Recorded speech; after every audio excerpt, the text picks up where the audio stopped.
This is the morning of the 11th of November. A clip put up by Far Unbalanced titled, Trump's entire life is falling apart. Not soon enough for me, I'll tell you. Let's listen to this clip. Plays for about 7.5 minutes. Outside of his crypto scheme that he's running, everything in Donald Trump's life is absolutely falling apart right now. He is losing court case after court case, being ordered to overturn some of the vindictive things that he's done. His political prosecutions of Comey and Letitia James are absolutely hilariously falling apart.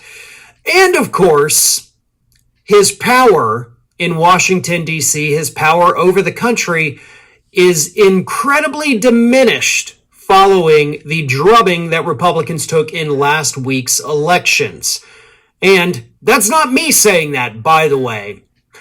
That is actually according to Republicans in the House and Senate, who are now some openly admitting, yeah, we're not going to listen to that guy anymore.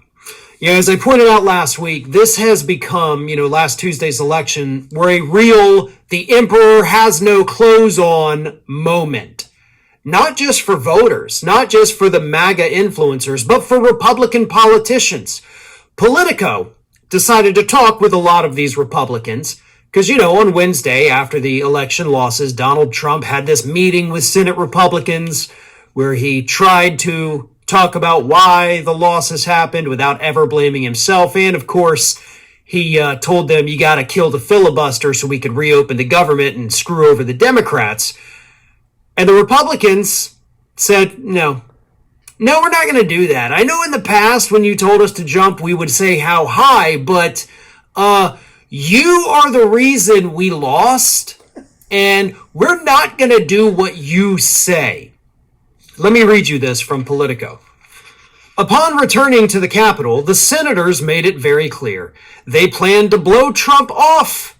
One GOP senator, Mike Rounds of South Dakota, laughed out loud when asked about the anti-filibuster push. He said, Politico wrote, "Welcome to the dawn of Trump's lame duck era. There are growing signs that lawmakers are contending with the facts of their political lives. He'll be gone in just over 3 years, while they'll still be around. The danger for the president is that if Trump can't run roughshod over the thin GOP congressional majorities, it would leave him few legislative options given his scant interest in compromising with Democrats." And even Republican Representative Don Bacon said this, "He has zero ability to work across the aisle. He needs to face reality and learn how to talk to Democrats he can reason with." Other Republicans who spoke privately said, Politico says they're prepared to break with Trump if he doesn't allow Republicans to negotiate on an extension of the Obamacare insurance subsidies Democrats are demanding. So, here's what's happening. Republicans know they got to save those subsidies. Trump doesn't want them to. But they know they got to reopen the government. We are, each day, not only does it get worse, but we head closer and closer, I guess, to just catastrophe. I mean, look at what's happening with airports, airlines, all of that, air travel in the United States.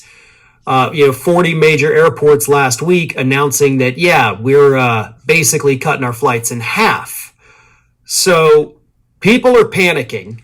The economy is suffering.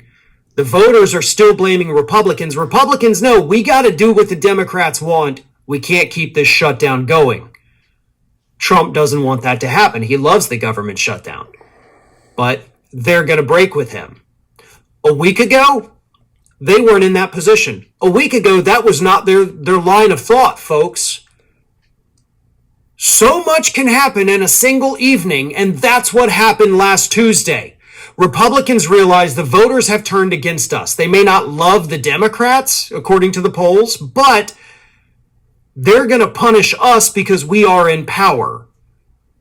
So it doesn't matter that the Democratic Party has a historically low approval rating. What matters is that we're the ones in charge. Everybody hates everything that's happening. They're going to take it out on us, even if they hate the other people that they're choosing. So I don't want to hear the polls like, well, Democrats are also historically unpopular. Yeah, and they need to. But that obviously is not having any impact whatsoever on voters. So Keep that in mind. Republicans are keeping it in mind, and they are prepared to turn against Donald Trump. He said last week, or an advisor of his said last week, he's going to make their lives a living hell. Well, two can play that game. And that is exactly the game that these Republicans in the House and Senate, some of them, not all, are going to start playing now. They're going to make your life a living hell. They're going to make sure that everybody realizes you are, in fact, a lame duck president. The lamest of the lame ducks at this point. You have no power. And every day more and more people are waking up and realizing that. Sam? You know, what's pretty amazing is that I think Republican senators and congressmen realize that they're going to be looking for new jobs if they're up for re-election in the midterms. They don't want that. They got to move away from this moron. And they're doing it in droves. I'll attach the link. Look at it. Let me know what you think. You know what Foreign Balance thinks. And you sure as hell know what I think. Guy's an idiot. I told you he was an idiot. He'll go down in history as the worst president ever. He's had 2 lengthy government shutdowns. He's a convicted 34-time felon. And I think he's going to be proven to be a what? A what? A pedophile. Once the Epstein tapes finally get released. You think not? You'll see.